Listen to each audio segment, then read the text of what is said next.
Welcome back to His and Her Homestead. Today we are going to make a quail feeder, and this also works for a chicken feeder, but you have to find bigger fittings. But it's a four-sided quail feeder, and the way it works, sorry about that, you pour feed in there, and there's a gap on the bottom that's just a little bit off the ground between those fittings and the bottom of the bucket, so that the feed will go under, so they can't reach in there and scratch it out and throw it everywhere, but that they can get as much feed as they want by pecking at it. So it just saves on feed, and it's a little bit less susceptible to like raccoons and stuff since it's got a snap-on lid. So let's get started. Alright, so here's the supplies you'll need. You'll want a bucket, preferably a flat-sided bucket so it fits better, fits together, seals up tight. Flat-sided bucket with a lid. And you will want to get some of these under sink plumbing pieces. They're like $1 a piece if you go to the right place, and I just like to get either the one with the 90 or with the 45 standard like that. That's the easiest one to make, but I also get them for free sometimes, so I take what I can get, and I'll show you how to use each one to make a good fitting for your birds to eat out of. So, and the last thing, you'll want some silicone if you can get it, if you're interested. It's not a big deal, but if your food bucket gets a lot of rain on it, you'll want the silicone just to seal it up and give it a little bit less chance of the food underneath molding. Every once in a while I get a tiny bit of mold, but not much. So let me show you how we do it. Alright, step one.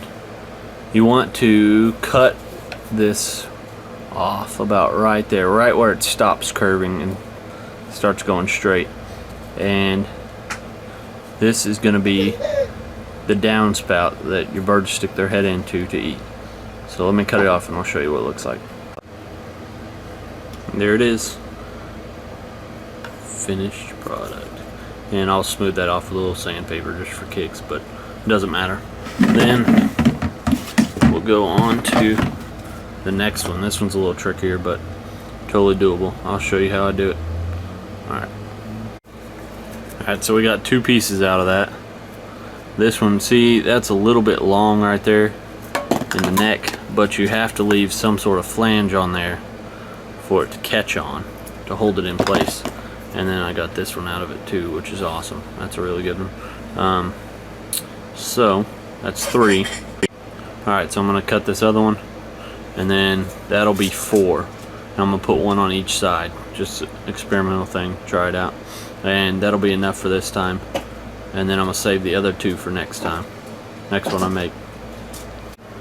Okay, so the next step, you want to take your fitting and place it on your tub, on your bucket, and give it about ½ inch to1/4 of an inch of space right there from the bottom. Then you want to take your wife's Sharpie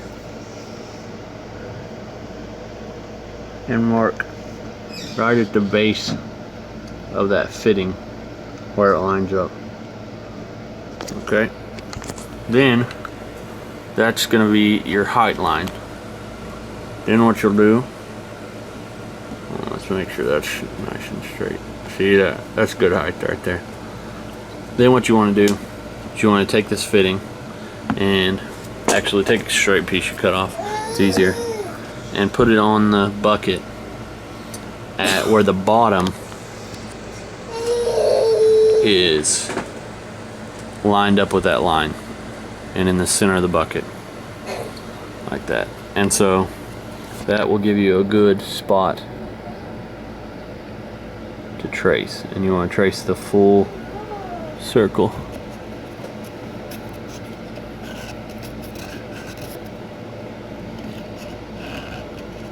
Just like that, all the way around. And then once you got your circle, you just cut out that spot right there, and I'll show you how it works. I'm going to use my mortar knife for this, which means I'm going to have to shut you off because you don't want to cut one-handed with this. Alright, I'll let you know how it goes. Hold on. Alright, so I cut out the hole.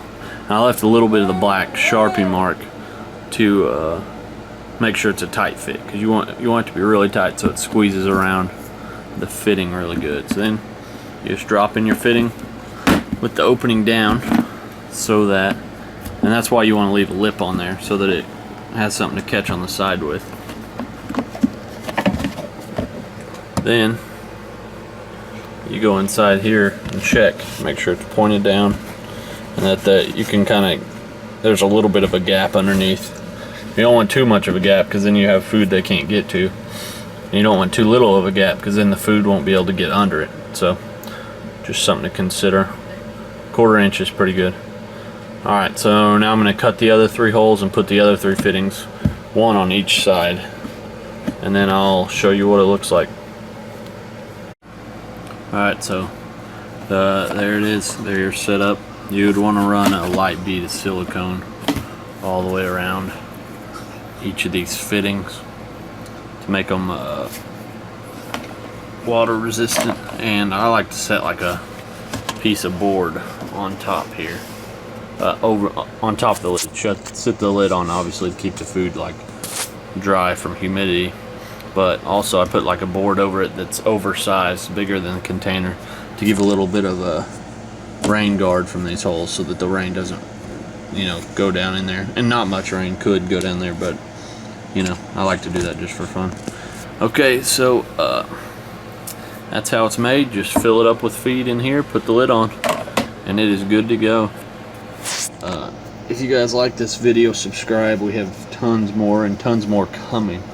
I'm about to make a rabbit water video that will change your life. So subscribe, definitely comment on the video, let us know what you think. Alright, see you guys later.